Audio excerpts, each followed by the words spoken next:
I'm Scott L. Miller. It's the 12th of September 2022, and this is my vlog of daily life in Nicaragua. It is Monday. Welcome to the show. Glad everyone is here. Grab your coffee, get an Egg McMuffin or whatever it is you like not associated with McDonald's, and let's do this.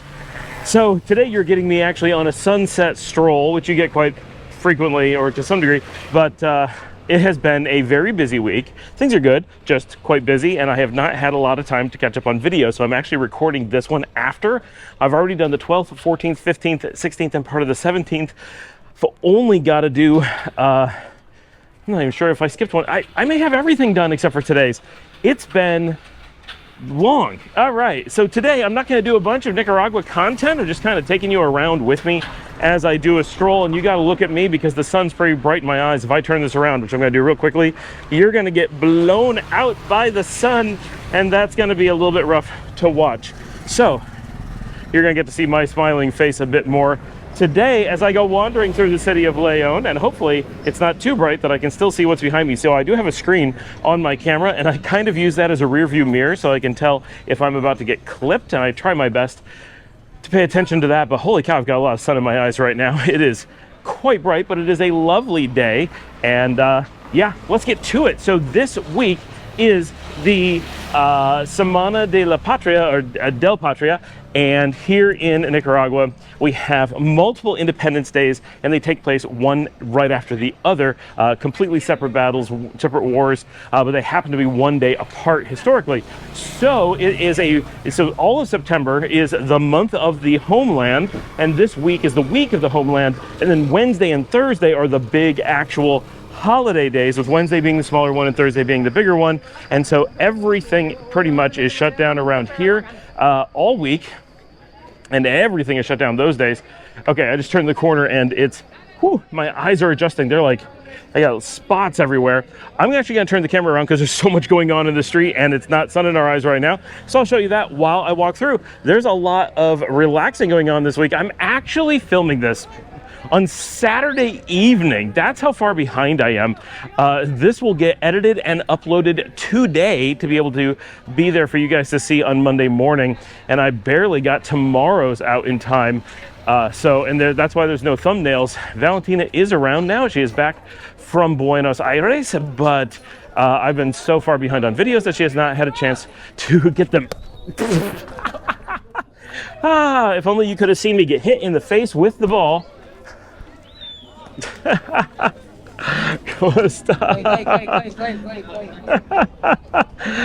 that was perfect, except I had the camera the wrong way. Or you want to see, it bounced up, I had it into my hand, and it whacked me right in the face. It was perfect, absolutely perfect. Could not have timed that better, except with the, that's why I need a 360 cam, because I would be able to catch stuff like that. And I don't know if you just heard that. This is such a bright, pure, beautiful sunny day. Hola! Oh my God! It is such a gorgeous day, and that was not a real baseball. It's like a, I don't know what it is, closer to a tennis ball, I guess, but it's not a tennis ball. I'm not sure, but getting hit in the face with it did not hurt. I had to preface that because it probably sounded like I got whacked pretty hard, but it was like getting hit in the face with a tennis ball. Anyway, it is so beautiful here right now. Hola, buenas tardes. And but in the background you can hear thunder rumbling, and you can see, well, I'm facing south right now, but when I spun around you can see dark clouds, storm clouds in the sky. I know in Chinandega to the north there's a storm right now, so it looks like maybe it's getting close. Buenas tardes. And I don't normally come down this street too often. It is very lively on a Saturday afternoon. Look, I don't know if you can see on the camera all the way down the street, but there are people everywhere. It's definitely a holiday week, and this is a cute little puppy playing over here. So today, let's actually talk about Monday. It was a pretty busy day. Valentina is back today in the videos from Buenos Aires. Okay, this puppy is adorable, but there's an adorable competition here. We're gonna see this puppy too. Hello, little puppy. Hi. Hi, look how cute you are. Oh my gosh. Oh, and this one, oh, they're so cute.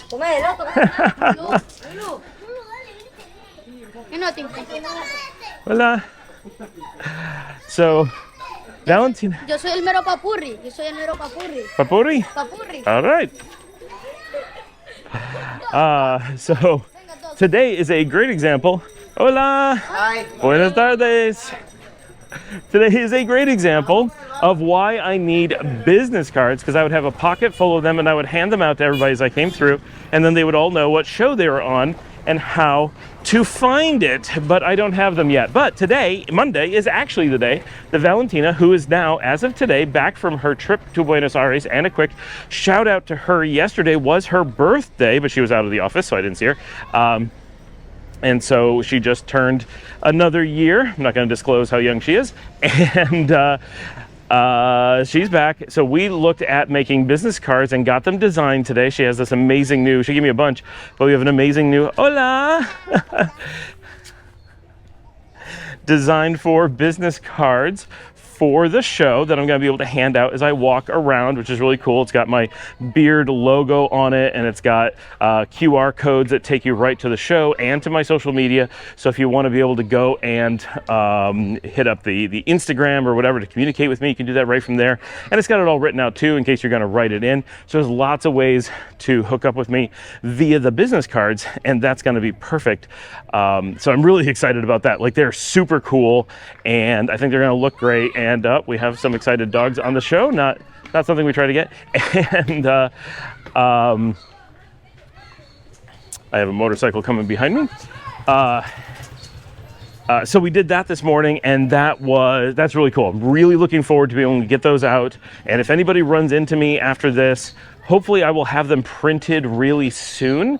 And, you know, definitely hit me up and I will hand them out, because they're going to be pretty cool to have, I think. Pretty cool for me to give out anyway. Do it for me, don't do it for you. Hola, buenas tardes. I'm on a cul-de-sac, so it's a little bit awkward. Hola. And so we did that this morning. We also have 3 new people starting officially with the company today, and that makes for a really busy day, as we have to get people set up with emails, with instructing them how to get online, how to work with the company, who they're reporting to, getting them into discussion groups to work with their teams and all that. So that was a really busy day. We have one person who is starting in marketing and event promotions, one person who is starting in web design, and one person who is an IT intern, all starting today, and all here in Nicaragua. So it's a big all Nicaragua day at the company. And so that was, hola. So that was our day. And oh, we have a truck coming now. Sorry for all the... Oh, one more person wants to say hello. Hello. Easy. And so that kept us very, very busy today. Adios.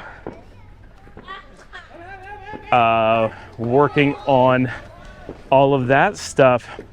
So that was my work day. And then this evening, Paul and Dominica and I wanted to go out. Well, we wanted to get food.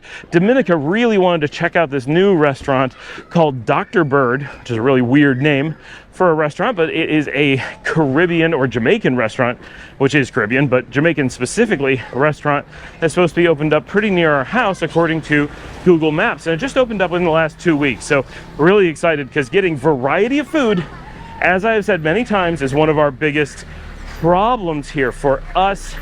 The quality in Nicaragua is just fantastic. And the variety in some cities like Matagalpa and Managua and Jinotepe and San Juan del Sur is really good, but the variety in León specifically is quite bad. And there's lots of places where there's very low variety, but the big cities for the most part, and especially the touristy ones, and some like Matagalpa that you wouldn't expect, have really good selections. You can go to tons of restaurants, just all kinds of things. But here in León, it tends towards a very traditional fare. So we're very excited to have something that is different, because we don't have a single Jamaican or Caribbean restaurant of any sort in the city whatsoever. So we're like, yes, that is worth an effort. And their pictures on Instagram look pretty good. I will do my best to pop up their Instagram right now. And so we went out and we went to where they are supposed to be, and they were not there. So that was Google Maps, and we asked around. No one knew anything about them. which is a pretty big problem. How are you supposed to find them? And of course, they don't have an address on their website. They have a description, but the description is a reference to a place no one has ever heard of, and then 1.5 blocks east of there. So it's 1.5 blocks east of something no one knows.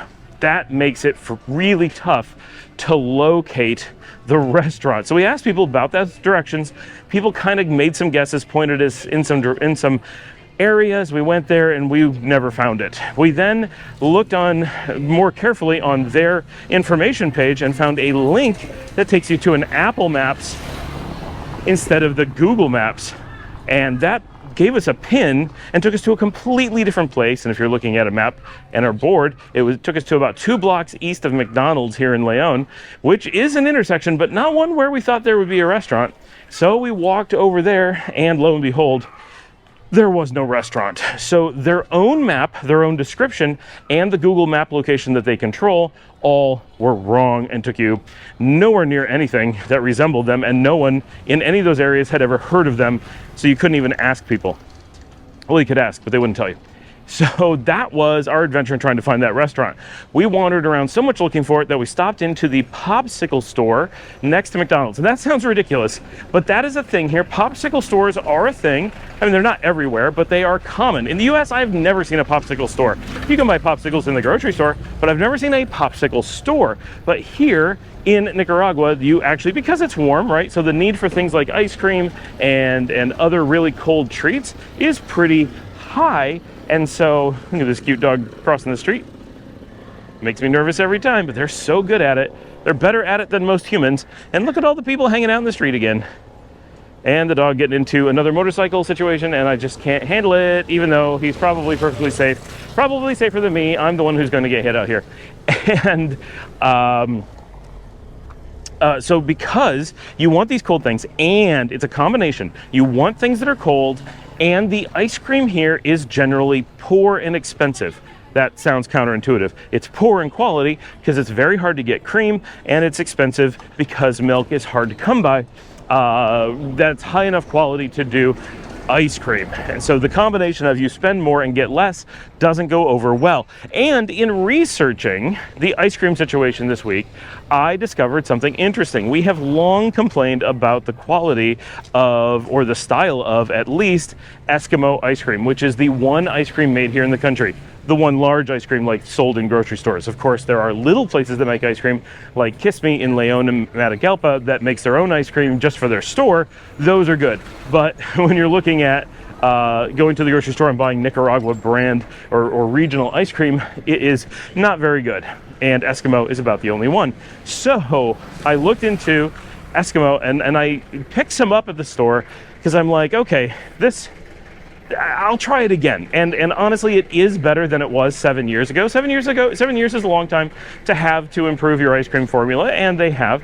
But I noticed something really interesting, because we've always said that the Eskimo ice cream is weird. It's not just that it's not great, it's that it's odd. And they actually advertise on the containers that it is ice cream with vegetable oil. The vegetable oil is something that they're actually marketing. That's something they're proud of, that for whatever reason, they feel that the local market wants milk with vegetable oil to be their ice cream. Hola, buenas tardes. And so that, which it does work, it does make it creamier than it would be. Otherwise, it makes it far more affordable because it is the cream that is so expensive in the ice cream. And so if you can lower the amount of dairy cream that you need and increase it through vegetable oil, through offsetting it that way, you can get a creamier yet still affordable ice cream sort of thing, dairy-ish product. And that is apparently what they're doing, and making a big deal that is how they're doing it. But I'd never paid attention to that before, and so was unaware that is actually what they were pushing as their product. And so that explains why it has a different type of consistency. Hola! A different type of consistency than you expect from normal ice cream. And if that's what you're looking for, if that's what you're get used to, I suppose it may be exactly what you want, and that may be why people like it as much as they do. But if you get other ice creams from the area, such as Dos Pinos from Costa Rica, they do not do that. It is all dairy. That is why it costs a lot more and why it tastes so much better, at least to an American palate. Buenas tardes. So that's a quick story about ice cream, but I happened to learn that this week, and it's pretty interesting because it explains a lot of what we didn't know about the ice cream situation. The sun has gone down. Sorry, it is pretty dark and the storm is rolling in. So between the dark clouds and the sun being really low, it's getting a little bit dark out here. Luckily, I didn't have any kind of filter on the camera or it'd be super dark. And I am walking through Sutiava, just in case anybody is wondering and not paying attention to the streets. Oh, there is sparks coming down. What are they doing? So we went to the popsicle place. So all that to say, ice cream is not as big of a thing, but cold things are very big. So popsicles are one of the things that becomes a much larger component of the local food ecosystem than you would expect in a given climate or whatever. So in the United States, we have really good ice cream, and so that's what we lean towards. Here they do not, so they lean towards popsicles. Interesting, of course. So we went to the popsicle store, and there's one next to McDonald's. It's directly, if you're facing McDonald's, it's directly to the right, and it is excellent. It's a tiny little place. They have pre-made popsicles. They have lots of flavors, like a dozen, and so I got the rum raisin, and it was fantastic. Best popsicle I've ever had. Like really, really good. So that was pretty cool. Tried out the popsicles. I'd heard that they were good, but you know, who goes out of their way to get a popsicle? But now I will, because they're quite good. And they are, for the ones that I get, the more expensive ones made with milk are 30 cord, and I think the others are either 20 or 25 cord. So all of them are under $1. And these are the big ones, like what we would think of as a double popsicle in the US. Ooh, he almost got me. And so it's a pretty good deal for under $1 to get, you know, it's roughly the equivalent of a small ice cream cone. So we did that, and then we talked to people around, and everyone's like, yeah, no one has any idea about this restaurant. So we ended up going to one of the few places that we knew was open at night and had things for us. So we went to Sua and had dinner, where I got the vegetable lasagna, which is fantastic. I really like their vegetable lasagna. And that was more or less it. I got to-go food for the kids, brought it back, fed them, did some work, and got off to bed. And that was our day. That was our exciting little walk through Sutiava, my little story of ice cream, our busy day here. Hola, hola. Gracias, gracias.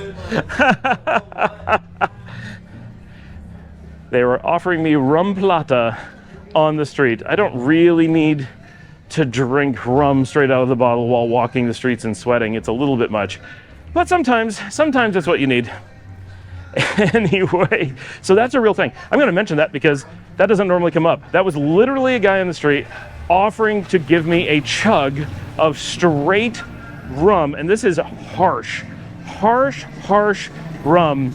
It's the stuff that doesn't make the grade for Flor de Caña. So this is like, it's somewhere between the Flor de Caña throwaway and rubbing alcohol, and it's sold. Okay, it's really loud. I gotta pause.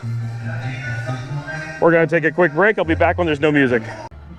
So it is a cultural thing. I'm gonna try to grab this beautiful house right here as I go by. I turned and I'm heading north now. So you're gonna get, okay. So it's not very often I come through this neighborhood, and I'm gonna spin the camera around, and I hate when I do this to you guys, but it's the only way to really give you this like 360 view of where we are. These houses are older, and I have done this before. I've been in this neighborhood and shown these houses, but a lot of you were not around at any given time when I did the show, so a lot of the stuff gets missed. So just showing some of these off. They're so cool. Like really, really neat house designs. I tend to be a sucker for houses that are built really, really high, and so they have like this multi-tiered leveling effect. And there's like really great opportunities. Like it would be narrow, but you could put a really cool house there next to this really nice wide house with gorgeous designs. But all of this is a style that I tend to really like. So, okay, let's head up the street. So it is an actual thing to, you have this super cheap, very, very harsh rum that I mean, really cheap for real.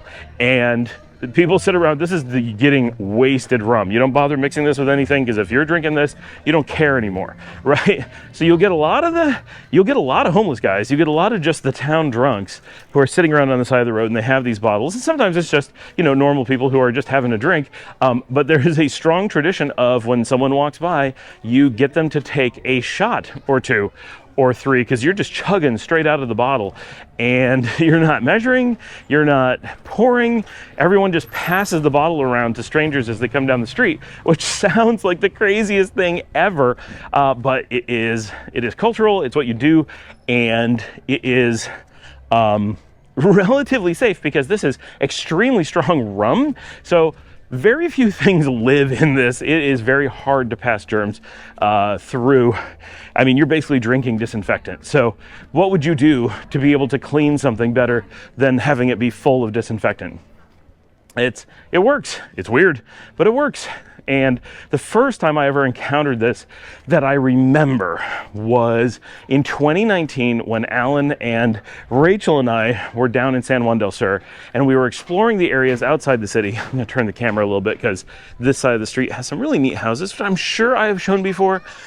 This one looks familiar. I feel like I've had the same conversation, but there are definitely some neat looking places around here. And this church I have definitely shown before, but it was never open. So that's slightly different. And so we were down exploring to the north of San Juan del Sur, and I went to investigate down kind of a sketchy runoff. It was a not an alley, but a little spot where the water runs off of the village. And we could see that there were some people down there, and I didn't want Rachel going down there without me knowing what was going on. So I was like, hey, wait on the beach. And so they waited there, and Alan is like, what is he doing? And Rachel's like, he knows what he's doing. And I go up into this ditch / runoff little thing and go between the buildings, and there's about 5 drunk guys sitting down there with their rum de plata and ron plata, and they made me drink with them for a little bit, and they're just handing me the bottle, and I'm like, yep, I guess this is what you do. And Alan could see me from a distance away, and he's like, what the heck is he doing?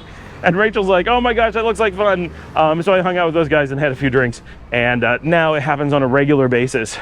Especially in our neighborhood, because everyone knows who I am. So when I come through the neighborhood and the guys are out passing the bottle around, it's always like, oh, you got to have a drink too. And it's just a thing. And it's, you can certainly say no, but it is very, very expected within reason that you will take a drink with people. And it really is. They just pass the bottle around and give you some. And it's just a way of being social, but not one that we are used to at all from North America. If there's one cultural thing that will surprise most people, and okay, it's probably the flushing toilet paper thing, but if there's a second thing that will really catch you by surprise, more so than only having cold water, more so than the suicide showers, more so than how garbage is handled and setting fires on the side of the road and those kinds of things, it is the passing the rum bottle around and sharing it, not just with your friends, but with strangers.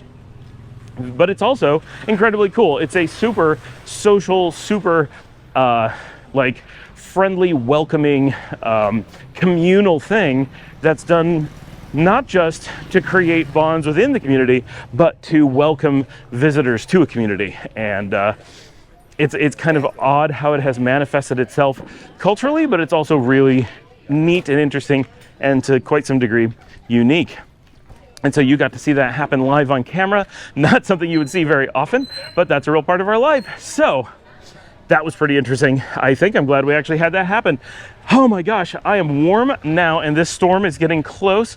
Guessing I got about 10 minutes to get into the house before I get completely rained on. I got to get this upload going, because I am way behind on videos. Thanks for joining me. Please remember to like and subscribe, leave your comments below, and if you want to support the channel, just go down there and look for the link to buy me a coffee. It is very much appreciated. Love all the love that I'm getting shown by this channel. It's fantastic and amazing, and you guys are making this so much more fun than it's been, and it's been fun. It's just getting better and better, and I'm really excited about some upcoming news we're expecting to have this week about a new channel and some new adventures. Nothing's happening to this channel, but we're hoping to expand into some things that make sense for a lot of you guys to give you even more of what is useful for you. Thanks for joining me. I will see you all tomorrow.